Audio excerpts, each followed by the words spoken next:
words. Chapter 12, the very end of it. It's called The Veil Removed. This is the ineffable secret, the ultimate illumination, the key to peace and power. You are God. Those are the three magic words.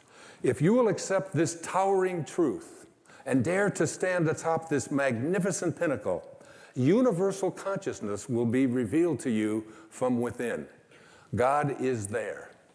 It is He who peers from behind your eyes, who is your own consciousness, who is your very self. You are not just a part of God, you are altogether God. And God is altogether you. Now, that's scary stuff for a lot of people. We weren't raised to believe that. I'm not saying that you ought to go out into the world and say, excuse me, but you know who you're talking to, that I am God.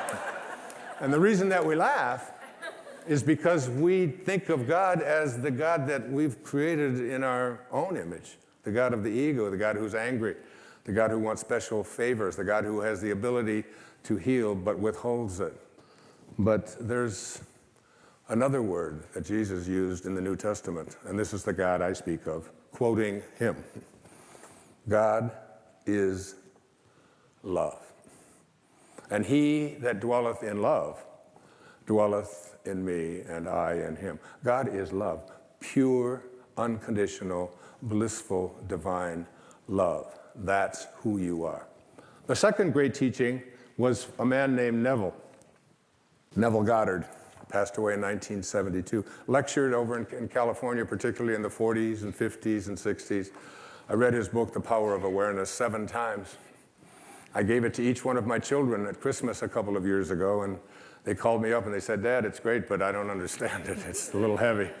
I said, well, then maybe it's part of my dharma to make it a little clearer.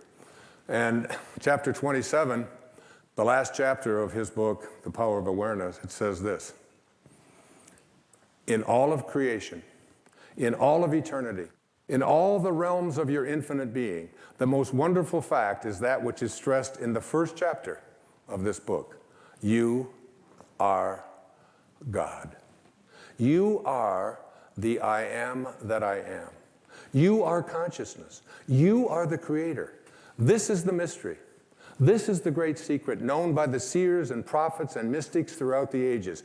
This is the truth that you can never know intellectually. If you want to understand something intellectually, what you must do is analyze it, come up with a formula for it, study it, look at other experts about it, and come up to a conclusion. If you want to understand something spiritually, you must first experience it. You must come to know this within. In the New Testament, which I read completely before I wrote Wishes Fulfilled, Jesus is about to be stoned. And he says, why would you stone me? And they say, because you blaspheme. You are a man, and you claim to be God.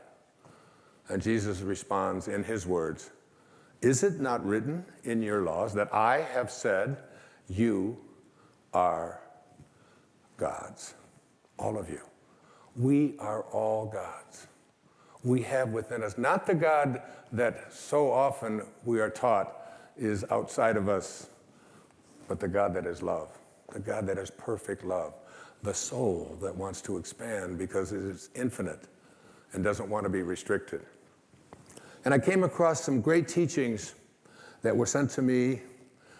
They showed up, as we often think they show up as accidents, but you come to realize that there are no accidents in this universe. Everything that takes place have the pieces moved around by something bigger than all of us. And so it was called the I Am Discourses. And I quote from the I Am Discourses.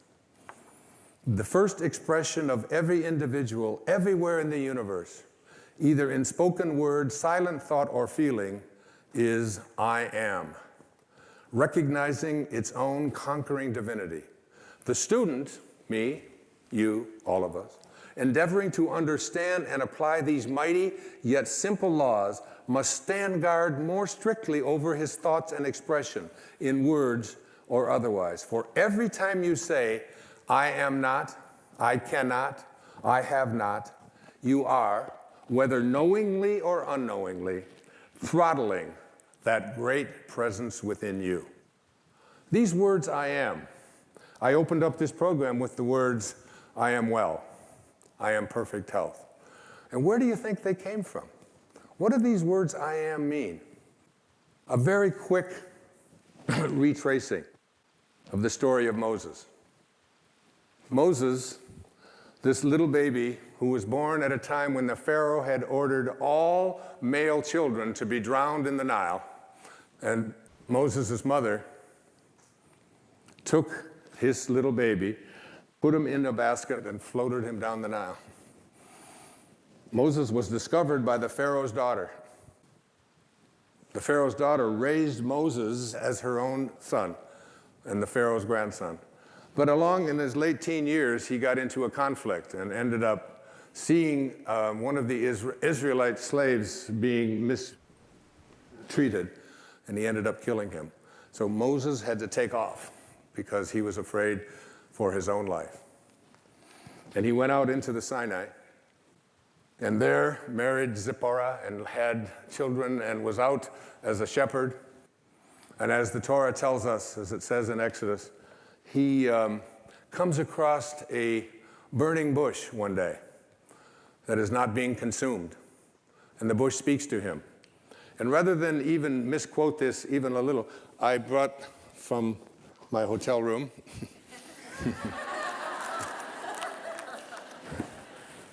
You wouldn't steal the Bible, would you, Wayne? No, I'll put it back. So the bush speaks in Exodus chapter 3 and says, Moses, Moses. And the first words that Moses says to God are, here I am. Then he said, do not draw near here, this place. Take off your sandals and for your feet, for this place where you stand is holy ground. And God speaks to Moses and says, I want you to go to the Pharaoh and I want you to free your people. And Moses is going, wait, hold on here. Who am I? And who are you? Moses says to God, who am I that I should go to the Pharaoh and that I should bring the children of Israel out of Egypt? So he said, I will certainly be with you, and this shall be a sign to you that I have sent you. When you have brought the people out of Egypt, you shall serve God on this mountain. Then Moses says to God, indeed, when I come to the children of Israel, and I say to them, the God of your fathers has sent me to you, and they say to me, what is his name? What shall I say to them? And God says to Moses, I am that I am.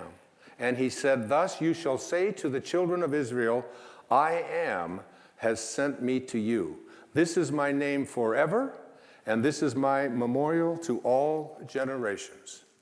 My name is I am that I am. Now, every single time that you use the words I am, you are citing the name of God right from the holiest books. And every time you say the words, I am weak, I am poor, I am unlucky, I am unhappy, I am sick, I am unable to attract into my life what you want, you are desecrating the name of God. God did not say, I will be. My name is, I hope things work out well. My name is, maybe things will show up that I wanted, but possibly not. He said, I am that I am. You must be conscious of how you use these words. I am. I am strong. I am well. I am content. Even if your senses tell you something different, I am. And as we move now into the meat of this program, you'll see that putting the words I am in front of something into your mind and imagination is a very powerful way to attract into your life, recognizing your own divinity. I am God is not blasphemy. It is your identity.